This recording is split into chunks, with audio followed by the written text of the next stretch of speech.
Okay, she's given me the floor number, but she won't give me the apartment number, which is fine because all I've got to do is knock on every apartment on that floor and I'll find the guy who's leaving, or girl, who knows. Oh my God, you're never going to guess what's happened. I didn't put the camera in her face because I do think it's a little bit weird. A lady answered the door. She knows which apartment is going to be vacant. She has a video of that apartment from 2023. She's airdropped me that video. She said her apartment is an exact replica of the opposite apartment, which was becoming vacant. She let me view her apartment. She let me take photos and videos for H. I'm about to go and meet H now. The apartment's luxurious, by the way. That's why I'm so excited. The apartment's incredible. It's like all wooden, like dark mahogany. It's all brand new. It's modern. There's no tint on the balcony doors. That's the main part. That was the only thing that was putting me off Sam Towers. And the balcony is all glass. It's just basically tick, tick, tick. All I've got to do is show H and hopefully he's gonna absolutely love it. It's right up his street. And then tomorrow, we will not be signing that lease. I think we're gonna sign this lease. This is the best apartment I've ever seen, guys. Oh, I'm so tired. I'm literally sweating as well. I think I'm sweating from the adrenaline because I'm in a building that I'm not supposed to be in. And I'm knocking on someone's door at 9:30 p.m. and I didn't know how they were gonna respond. Did I say hit the subscribe button? Please hit that subscribe button, guys. I'm off to meet H now, get his verdict. So fingers crossed, next time you see me, I shall be moving in to this apartment or signing the lease or something to do with actually moving in to our first home abroad.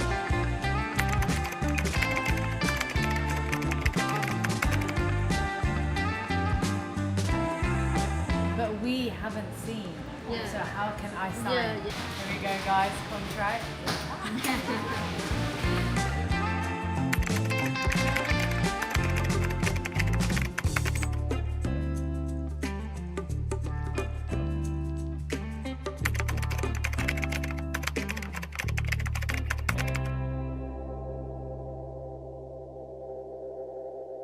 I'm Evan A, and I'm retired early in Vietnam, but trust me, it's not for everyone. So these are 9 reasons why you should never retire in Vietnam, or probably Thailand or Malaysia, if this video is for you.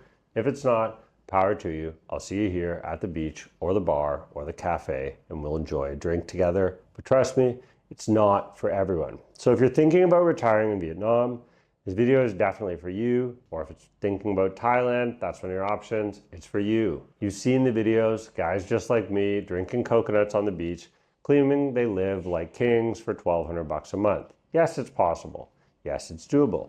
No, it's not for everyone. And yeah, technically those budgets and numbers are true, but here's the thing, the big catch, what means it might not actually be for you, is that you lose all of the things you expect in Florida. Heck, this isn't even Mexico. It is way different. You're not moving to a cheaper version of America or Canada or the UK or even Australia.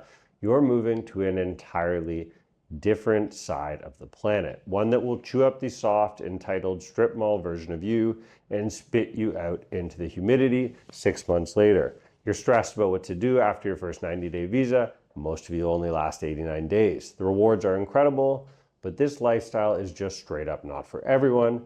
Otherwise, they'd all be here. So here it is, 9 reasons you should never retire or in Vietnam unless you're one of the few, the outcasts, the opt-outs, the opt-ins, the cast-outs, whatever you want to call it. Number 1, the culture shock is real and it's permanent. There is no melting pot, no kumbaya moment. There are locals and there are foreigners. You are a guest here forever, even with the new passport law.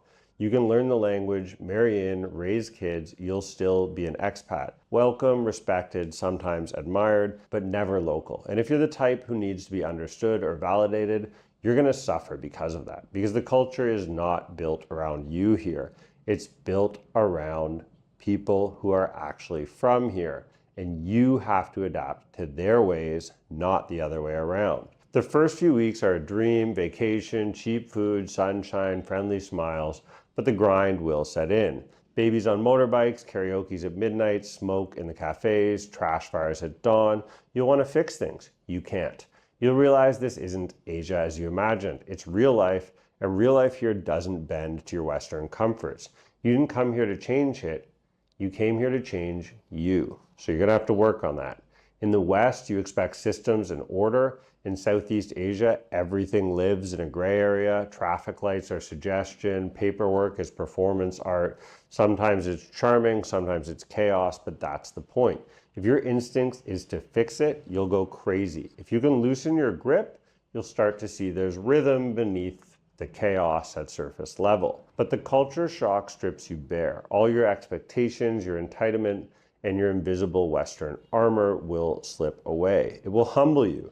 When you stop judging, you start noticing the good stuff. The neighbor who brings you fruit for no reason or buys you a coffee at 5 a.m., the kid who laughs at your accent but still helps you find your way, the resilience of people who've lived through more change in 20 years than most of us will ever see. Culture shock doesn't just disappear, it just transforms you. One day, the same thing that once annoyed you becomes the background hum of a life you can't imagine living without.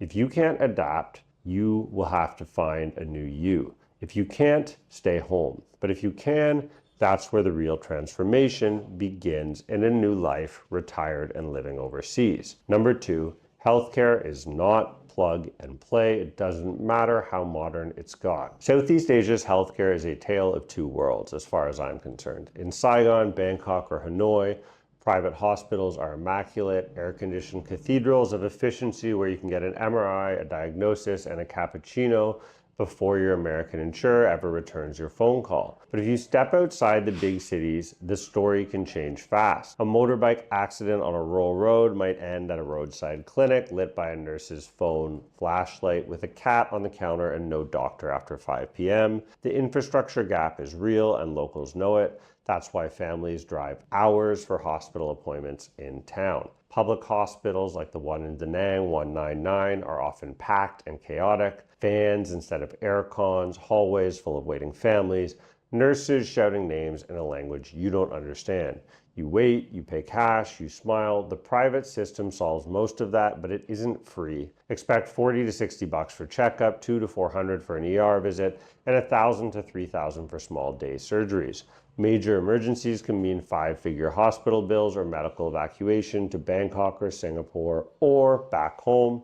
And that's why smart expats carry global health insurance, whether it's SafetyWing, Cigna, Alliance, whatever. Something that covers Medevac as well as treatment. Even with good care, maintenance medicine takes planning. Specialists rotate through on specific days. Miss Dermatology Tuesday and you wait another week. Pharmacies can sell almost everything over the counter, including cheap antibiotics, which can make self-management both easy but also risky. You need to learn to keep your own records, double-check dosages, and fly to Bangkok for annual checkups if you're titchy about that kind of thing. Emotionally, the adjustment is huge. In the West, the system just takes care of you. Here, you have to